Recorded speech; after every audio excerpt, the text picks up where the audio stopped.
Good morning, everyone, and warm welcome from your host, Steyn Rossouw, and welcome to A Moment of Significance, the podcast where we uncover the stories, the struggles, the strategies of extraordinary leaders who understand that true success is not just about what you achieve in business, it's also about significance you create and the legacy you leave behind. I'm your host, Steyn Rossouw, and I believe that success meets significance. We don't just build business, we build lives of lasting impact. And today we're going to welcome Ricardo Canovi. He's the director, country manager of Kosho in South Africa, and they're one of the Microsoft's most decorated partners. Now, Ricardo has been instrumental in driving digital transformation and empowering teams and shaping leadership culture in one of the world's most innovative technological environments.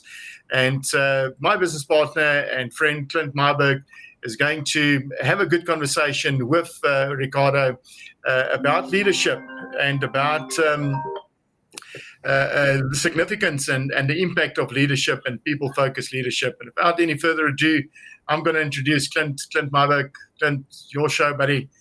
Let's rock and roll. Thank you, Steyn, and what a warm welcome to you, Ricardo. It's been a long time coming. We met a couple of weeks ago on a chemistry call, and it's great to have the director and country manager of Kosho, South Africa, on the line. We're looking forward to having a chat. Are you doing as well as I am this morning? I certainly am, Clint, and yes, thank you so much for that introduction. It's really a great intro for a good talk this morning. I'm honoured that you've invited me over to hear my thoughts this morning. Hope I don't disappoint. I'm sure there's some nuggets in there for somebody. Very excited to be on the show this morning. Wonderful. Looking forward, and of course, there's going to be nuggets. What are you talking about? Ricardo, so just Steyn was kind enough to share a little bit about Kosho. Let's just go through a couple of things here. Firstly, you guys did a merger a little while ago, and you also adopted a new name, Kosho, which means butterfly, as you brought to our attention, which is really cool. The transformation of that is really cool, and that locked in your new operating identity. And secondly, you guys have a very powerful sort of both and strategy where you transform businesses in the cloud and you defend them at the same time, which is really powerful. And the third thing that came to mind with you with Kosho is how you scaled your capability and capacity by then operating and opening your Cape Town branch in sunny South Africa, and that obviously strengthened your DevOps and added around the clock support, really. So those I see is there's three moves, one principle. You've treated identity, security, and talent footprint as strategic levers, not afterthoughts, and I think that's quite key. So that's great. You've been building a business of people culture first, which obviously is a reason I'm chatting to you, because that's what drives me on a personal perspective. And you've got this is a technology business with very demanding clients. So I'm really looking forward to having a chat with you today. And we're going to learn about the work and the lessons and the legacy. So Ricardo, if you wouldn't mind, where did your leadership journey start, and what moments shaped your approach to people and technology? Thanks, Clint. I suppose like most people, managed to get myself through the schooling system. Graduated back in '88, and of course, anyone who's graduated in '88 in South Africa would know that. The government kind of decided your gap year for you if you were a male. So we did a bit of a short stint in the army, as it was known back then. And instead of wasting my time there, which I was not going to, I decided I was going to get something out of it at least, and got very involved with leadership and all that kind of stuff. So what's so important about that comment is that. From a schooling perspective, leaving school, I was really found myself directionless. I had no idea, where things would take me or where I was going to go. I suppose I was pretty lost, to put it bluntly or plainly. That sort of got me onto the sort of path of, leadership and working with people and stuff like that. So, it was really an important step for me, I would say. That sort of led. After that, I did a bit of saving and got myself into the then Cape Technikon, which is now the South Peninsula University of Technology. That was a few management courses in there. I did about 5 years of electrical engineering there, and that also led me to also sort of unblocking or uncovering another passion I had, and that is of teaching people, lecturing. So I did a bit of night classes there for sort of adult education. They would come through, and I think at the time it was operating systems that I was lecturing. If any of my staff are going to be watching this or currently watching this, don't for a second think I'm an expert on operating systems. So that was pure textbook.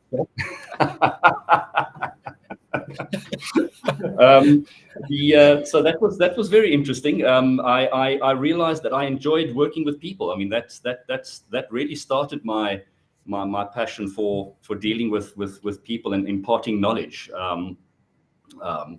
I then took on a job at the Cape Technikon, working in their IT department, and after that, after about a year or so there, I took the bold move of joining Standard Bank. So I can tell you now already that occupied the better part of 23 years of my life. And I really do have to credit them for a lot of teaching and learnings and leadership positions, management positions, courses. They paid for various degrees for myself. I consider myself a bit of an academic, or as I like to put it, a serial academic. It's something that really interests me, my continuing education. And they were gracious enough to assist me with that. So I went ahead and did myself a Masters of Science at the University of Cape Town, also in a management sort of position, which also taught me a hell of a lot about leadership and stuff like that. I would say that I had great leaders at Standard Bank as well, which they trained me well, and I learned a lot from them. I went ahead and then also did a futures studies at the Stellenbosch University Business School, and I can honestly say that the future studies postgrad that I did probably had a profound change in the way I see things. By future studies, of course, I'm talking about the not the financial futures, the futures to do with predicting scenarios and things like that. Mentors there that really helped me and changed the way I see things are people like Professor Philip Spies, Professor Andre Roux, Dr. Morne Mostert. Those are all big names in the futures world from a South African perspective. And I would say that things that profoundly changed my life and shaped it came out of that 1 year or 1 year and a bit. What I really took away from that is that everything is interconnected. Everything has a systemic. It's all systemic. There's hardly one thing it doesn't impact another thing. If you think you're operating in isolation, you've got another thing coming. It's going to somewhere along the line catch up and influence something else. So, the quicker you start thinking in terms of big picture and impact like that, for me, it was sort of groundbreaking. We do all think about these things, but very likely we never most people don't think too deeply about how one thing impacts another. So I found that profound for myself. That was the future studies. Then I held various positions at Standard Bank, leadership positions, and most of them were down in Cape Town. And what that taught me, because of course Standard Bank's head office is all up in Johannesburg, that teaches you independence, how to get on with things yourself, to be a self-motivated, that sort of mindset when it comes to leadership. And I then, after many years, took a position at Altron, who's the you've probably heard of Altron. They like the dimension data. Yeah, of course, right. There you go. Yeah. So Altron again, a very big game changer in my life. I'm profoundly thankful for them to the positions that they gave me. They saw the ability in me to do that, and from running certain parts in Standard Bank down in the Western Cape. When I joined Altron, which happened to become a customer of ours, incidentally, at Altron, I was made the campus national head of IT operations for their campuses. So it was so 180 degrees from doing small parts in Standard Bank to running the entire campus infrastructure. Well, from an operations perspective, IT operations. So big thank you to them. I must say that really gave me my sort of very senior roots. I did a couple of years there, and after that, I said yes to an offer to start up Cocho in South Africa. So that was an extremely bold move. What I could say and what I've learned from that in life: say yes, be open to things. If you think you can't do it and you haven't tried it, how would you know? It's such a scary thing to take on something which absolutely takes you out of your comfort zone. Anyone who has done that will know it can be petrifying, depending on if you haven't done it before. But I think you'll be surprised how much of us have got stuff inside us that we're not even aware of. It hasn't been activated yet. So, you need to give it a chance. And yes, if you fail, that's fine too, right? I would say yes, saying yes to opportunities very, very important. Thank you. And as I said, I've really been blessed to have great managers and leaders, in my career, who've trusted me, who've invested in me, allowed me to grow, and most importantly, respected me as well, and vice versa. So those are very, very important sort of lessons in my life, and part of my journey. That is such a cool share. Thank you, Ricardo. There's something there that I wanted to pick on a little bit. Yes. There must be something. Because you've been brave and shared quite a story of successes now. There must have been an opportunity or a possibility of time where you made a decision that, looking back on it now, you might not repeat it, and possibly one that you would avoid. So do you have an example of that? Maybe a decision that you would repeat, and possibly one that you would avoid based on your past? Repeat or avoid? Not so much, Clint. If you don't mind, perhaps I'd like to say regret. Perhaps I can think of a situation where I would not let something like that pass or pass up on it today, and that is and that was it's in the journey of education. And when I was at Standard Bank, I was offered the opportunity for a full scholarship payment to do an MBA at the University of Stellenbosch, and that was back in 2006. And I'll happily share that I was poised to do it. I just about started, and a couple of things came along which sort of bent my arm and dissuaded me from getting onto that one. And funny enough, to this day, it's still something that I regret not doing. It would have been very helpful for me at the time, I think. It's that, as I said earlier, it's that saying yes to things and taking the opportunity to do stuff like that. And not being afraid of it.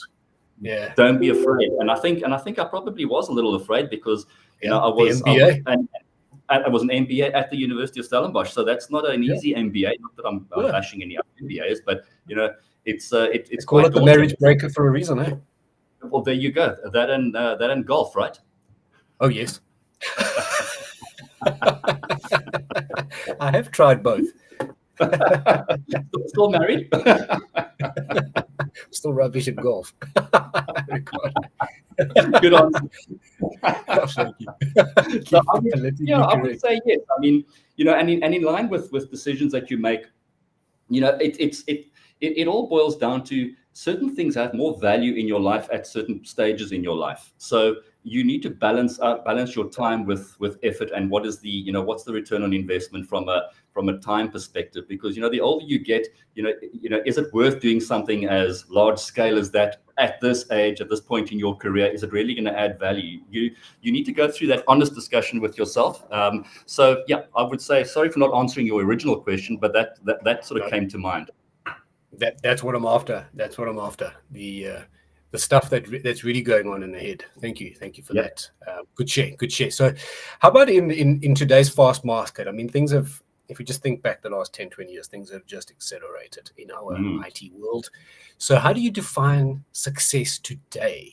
What changes on a Monday morning, and when a leader aims for significance as well, things change. So how do you define success in today's fast world, and what happens on that Monday morning?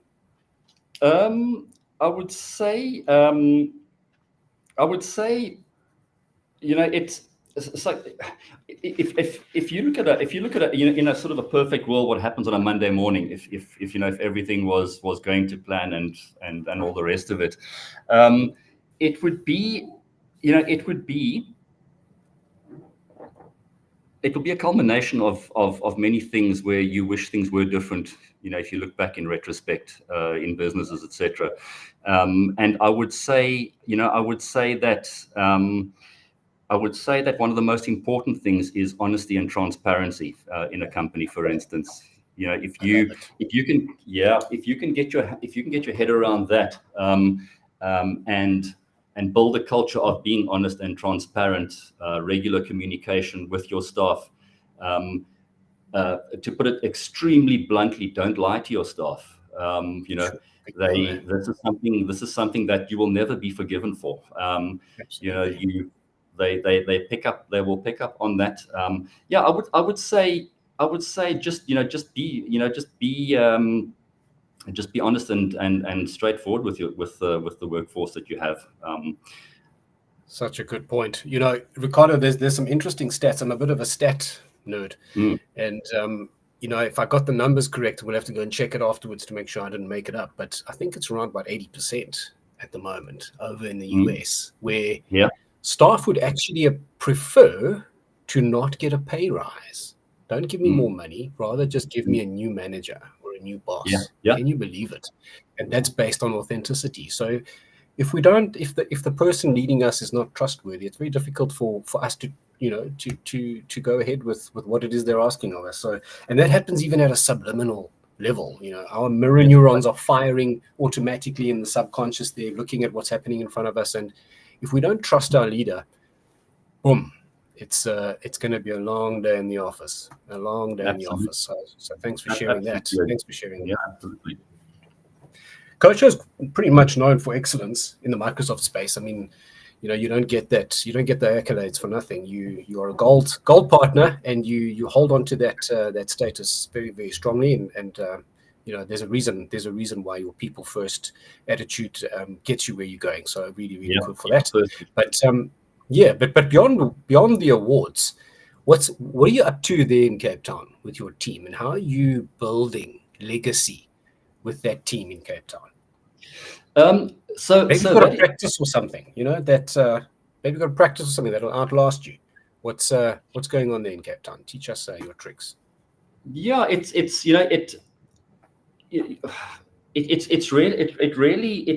really starts off with with getting the right candidates into the organization.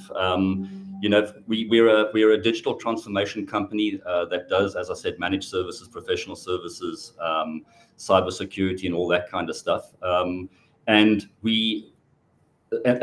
those are services and functions, but underlying those services and functions are human beings. So there are people that without that, those are just headings. You absolutely have to, in order to be successful, and as we have, I believe, been successful, it really has been a people-first discussion, right? I think that might be sort of what you're alluding to when it comes to this sort of journey down here. And what's made it successful, and is the fact that we understand that it's an extremely competitive industry that we work in the IT sector, especially in the sort of echelon that we occupy and space we play in. As I say, it starts with the right candidate down, for employment. The other thing which I'm always mindful of is the fact that when you employ somebody. When you employ somebody, you've essentially convinced them in many cases to leave a perfectly good job, to take a chance on you, and you have the onus of looking after them, making sure they're taken care of. So, it's not always the case that they leave a job to come here, but for the most part that is the case. They've chosen you just as much as you've chosen them. So it's a huge responsibility that we take on. So yeah, I would say that it's a tech. Tech is a fast-paced industry. You need to ensure career growth and of the staff that matches that pace. So you need to always be ahead of the curve as far as what are their requirements, which builds on the success on the Cape Town operation that you've just referred to down for Cocho. So you need to look at stuff like that. Since it's a people discussion, as senior leadership, you need to be available. You need to be visible. You can say you have an open door policy. The question is, are you in that room with that open door? Is this, if someone was to come to you, are you actually there? Do people feel they can come and just see you and speak to you? You need to show up and be present, for instance. I often, and not just myself, I'm often out on the floors with the guys and the ladies that are working here, and understanding what they're doing as best I can. So you can't be empathetic or understand or identify with your staff if you don't really know what it is they actually do. So so that is such a critical thing for success.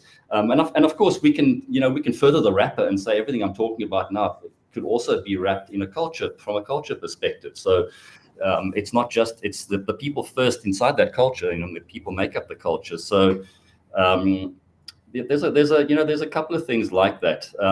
We also, it's also important in this day and age, with the type of company that we are, that when you talk about artificial intelligence, for instance, it's becoming more and more important that that all your staff understand your AI roadmap, for instance, in the company, and the role that they will be playing in it in the future. Because without that, there's uncertainty, and that's the last role. Exactly. That's so important. Exactly. It is. I mean, that's right. The reason we've got this far is because of them. So. AI is to be seen as a tool, not a replacement.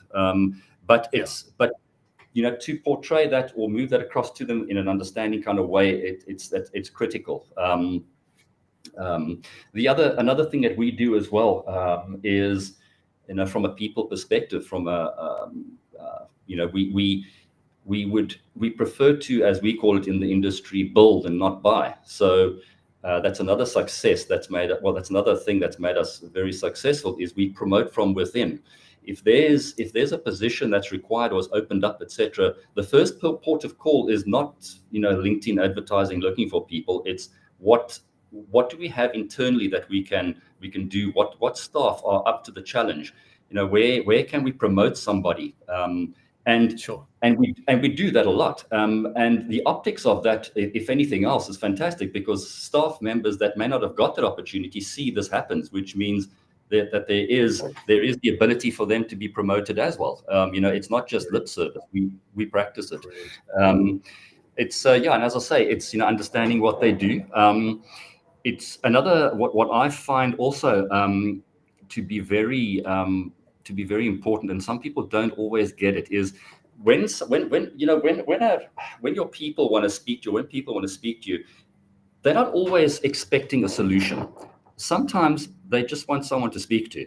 So and the problem with that, and the problem with not always understanding that is, while they're speaking to you, you're already, because you're in a leadership mindset, you're already starting to formulate solutions for them, and You want to you're not fix. really, You want to help. you're not really listening to them. You want to present them, because when they start speaking, you think they're going to ask you for the solution.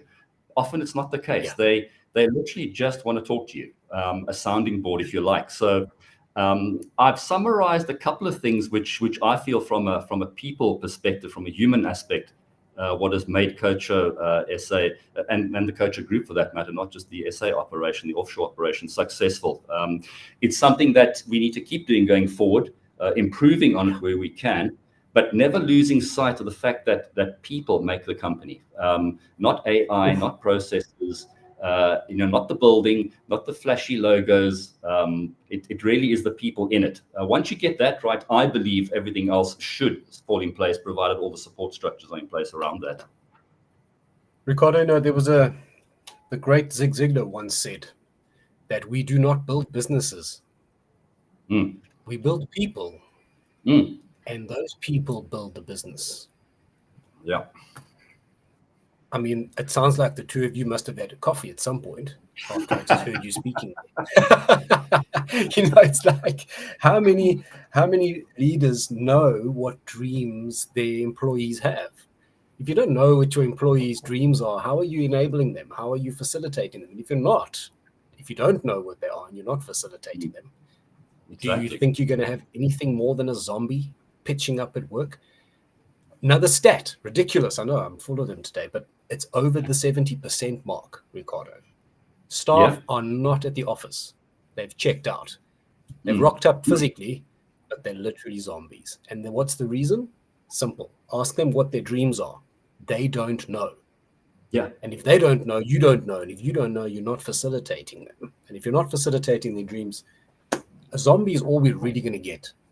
Exactly. So I love the idea that you are building people.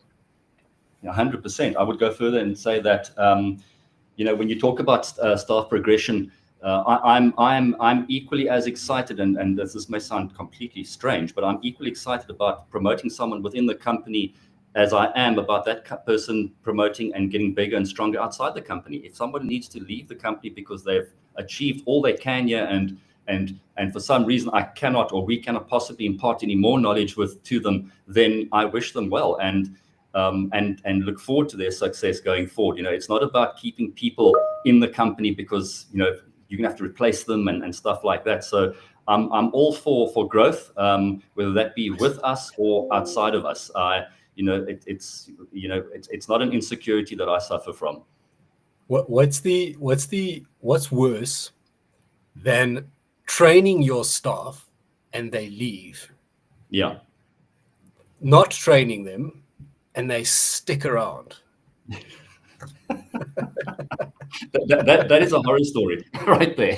It's a horror story. So many leaders have said, we've just trained up these guys and they've left. And I said, imagine if you didn't and they stuck around, it would have been so much worse. So you can't think negatively. I love the fact that you're building people because that's how you build the business.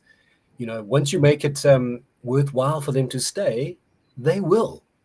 Yeah. Exactly. So, exactly. And there was a guy I used to work for a company called SAS. Now, the guy that owned it his name was Dr. Jim Goodnight. And they interviewed him once on the radio and said, how is it? What did you do to get that very fancy accolade that says best company to work for in the world? It's like quite a big deal. And he was quite odd. He didn't even think about the answer. He just said to the lady interviewing him, well, in the afternoon, 98% of my assets leave. Yep. And it's my job to make sure they want to come back in the morning. To come back in the morning. It's like, okay, so this guy's talking about his people. Got it. Exactly that. And Clint, in our industry, what is always one of the acid tests for me is, is you've got staff, for instance, that there's some emergency at 2 in the morning, and you need to call on them at 2 in the morning. It's the enthusiasm that they'll get up and do that for you, because there's pride involved. They love their job. They don't see it as a chore. I mean, for sure, nobody likes to wake up at 2 in the morning for an emergency, but it's that attitude about how you do that. And and you can quickly discern people that are built like that. I really respect and appreciate that. Spot on. There's a performance formula that we work on with our leadership coaching, and it goes like this: P, which is performance, equals A times S times E, and A is for attitude. If you want to increase somebody's performance, increase one of those three, and the first one we like to start with is your attitude. Your mindset is stinking. You probably need a checkup from the neck up, as my coach would tell me. That's what Zig Ziglar, the great Zig Ziglar, used to say that. You need a checkup from the neck up. You got to check yourself before you wreck yourself, eh? I like it. Ricardo, what's the hardest, toughest leadership challenge that you're currently facing right now, and how are you moving through it? Maybe with a couple of practical steps for our listeners to test drive this week. Gee whiz. I suppose it's a matter of pick one, right? You got a few. Oh, great. That means you can teach us. Yeah. Well, I challenge any company to tell me they don't have leadership challenges, because I would if they don't, they're not being honest. Yeah. That, or I'd love to visit their offices. Yeah. So, continuous improvement. That's the trick, right? Yeah. Look, when you say challenges, you always see opportunity. At least we like to think we do. We see opportunity in our challenges. It helps us make clear decisions and decisions that are going to make a difference, move that needle a bit. We have a couple on the burner at the moment, and I would say that from talking from an SA perspective, one of the largest challenges that we seem to have, and it's always been there, and it may be getting worse, I would think, and that is the whole thing around talent management.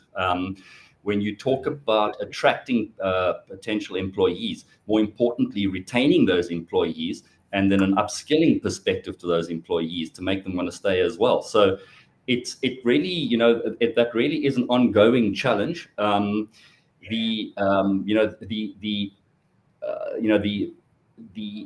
Attracting them has a lot to do with the company's identity. Does it have a good reputation? It's important to always keep that alive and well, not just from a customer perspective, but also, I always say that marketing and things like that is equally important as when it comes, as it is for attracting people to want to come and work for you, as it is advertising your brand to potential new customers. The philosophy around it and the branding is identical. You overlay that same strategy when it comes to employing people. They must want to come and work for you. They must be clamoring to come and work for you. There must be 100 people queuing for that one job at your company, because that is. It's a place you want to be. It's a place. You see it almost as a destination as opposed to a stopping point onto another route. So it's a difficult thing to do. One of the things around that are market-related salaries and remuneration and things like that. So really, in the tech space, certainly in South Africa, there is what I like to call a salary bubble, if you like. And what that what that refers to is you have extremely talented people that are out there, and those people have a choice of various companies to work for, which means they can write their own paycheck to an extent. The challenge for leadership, like myself, our people teams, HR, etc., is you need to keep a level head that, yes, you want the person, but it cannot always be at any cost. And often companies will do that. They will, because they in a situation where they need those employees or those recruits, that they will pay them often more than what market dictates. And the problem with that is it upsets the ecosystem of remuneration within the industry, and that is something that does concern me. I belong to a couple of sort of industry groups, and that's something that we do discuss fairly often. It is how do you keep that contained, that it doesn't spiral out of control and end up being one of these bubbles that bursts in about 4 years time, 3 years time, where you need to reset and everything bases again. And so I would say, attracting staff from that perspective is a challenge. Retaining the staff can also be a challenge. The way we get around that, the thing is, you've now employed this person. Your job's not over. In many regards, it's starting. Just starting. 100%. Yeah. You don't get journey. lazy and don't get lazy and lax now because you think you've got the person and it's forever. The honeymoon phase does end. That's right. So ways to do that, as I've mentioned earlier, is the build not buy philosophy, where you show genuine interest in your staff's growth. I want you growing at Coach SA, not one of my competitors. This is where you belong. We've mentioned the market-related salaries. Upskilling, for instance, it is so important that you take the staff or your people on a journey of education and training. The quickest way to stagnate is to not further your education, and that doesn't always mean a 4-year degree. That could be all these certifications that we have in Microsoft, for instance. And our staff are very good at it because we are at the sort of bleeding edge, if you like, of technology when it comes to certain things, in partnering with Microsoft, for instance. So certifications there are very important, and we punt that heavily within Coacher. And to sort of know where you need to put that training, etc. It's important to have what they call a skills matrix, I suppose, right? What do your staff have? What are they capable of doing? How could they do better? And where is their sort of training required? So you won't know that unless you have a good sort of foundation of what that may look like. So I would say playing on their strengths, and finding out exactly who's going for what, so what are you interested in, what are your aspirations, and do you have that dream? Because until we know why they're coming to work, we can't facilitate, and we can't assist, and we can't support. And if they tell you they're coming for a paycheck, you've got a problem. You've got a big problem. Exactly right. About earlier, it can't be the driver. Exactly right. Another sort of challenge that leadership has, and I say leadership because it's something that fits into their purview.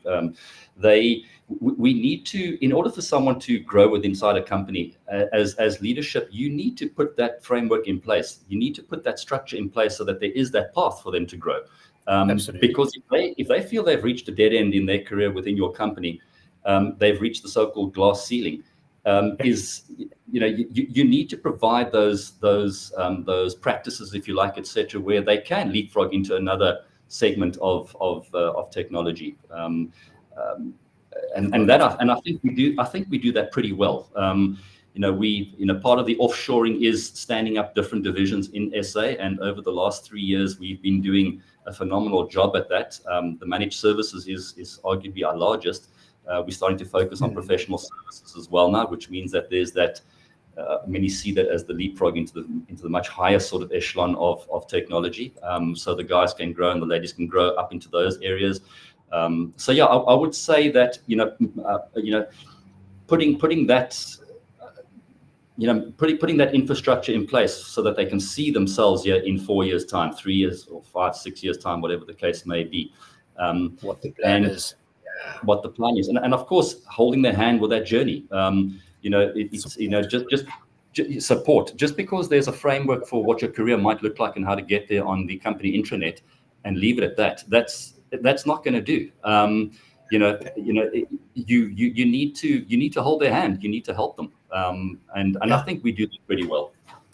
So Ricardo, it sounds to me like you've adopted a similar approach to the one we adopt here at Steyn Rossouw with our Ziegler coaching. We have a simple motto, and that is extremely high standards coupled by extremely high support, because you can't have one or the other. You've got to have high standards, and you've got to have high support. Us little humans have this minimum need, and that is significance, number one. So we need to know that what we're doing at the office is it's important.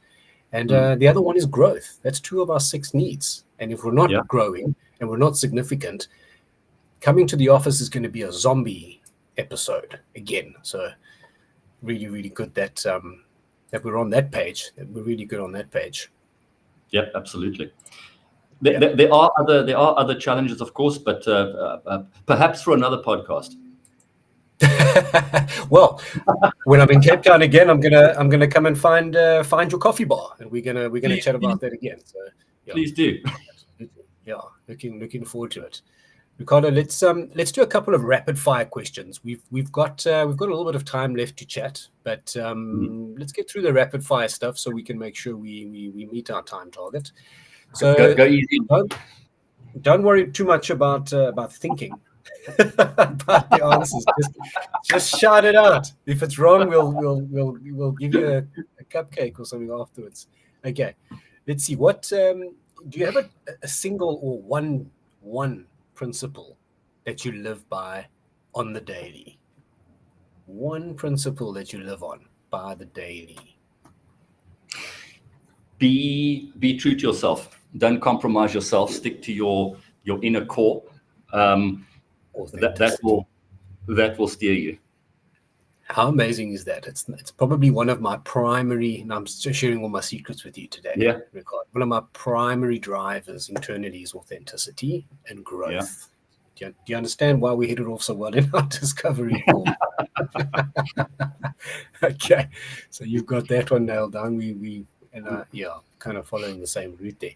Do you have a habit that grounds you now, especially when you're under pressure?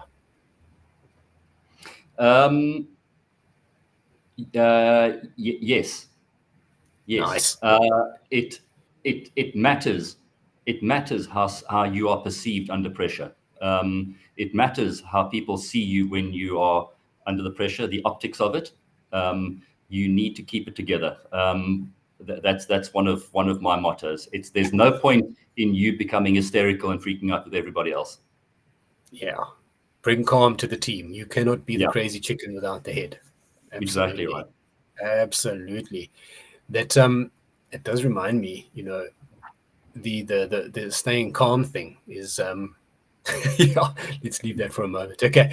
Have you got when we consider what the significance is, the moment of significance, it's essentially the nexus, isn't it, of three things. It's success, significance, and legacy. What is your definition? Legacy in one sentence. What's Ricardo's version of legacy in one sentence? What are you going to leave behind, and how do we do that? It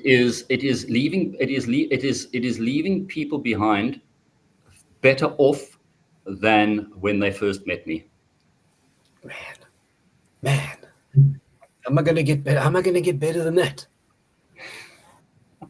Right. Tom said last week that on the show, on the podcast with Steyn, when they were having a chat, he said that, he said the following statement: what are you going to do with the people that God has placed in front of you? Yeah. Now, you just answered that quite well. Better than when they met you. So that's very rare. Ricardo, before I ask Steyn to lead us out, I'm gonna ask you if there's a final thought that you'd like to leave with our listeners and potentially our leaders as well. Something for them to think about in the following week, maybe even a little action they could try out. You got something for them to think about? I would say, I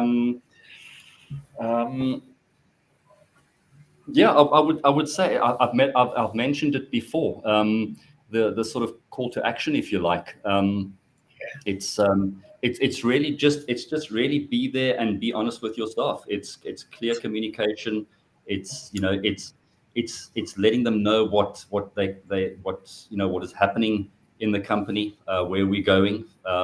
It's be that type of leader for your company, for your staff, that there's no confusion, unclutter and unconfuse things for your staff.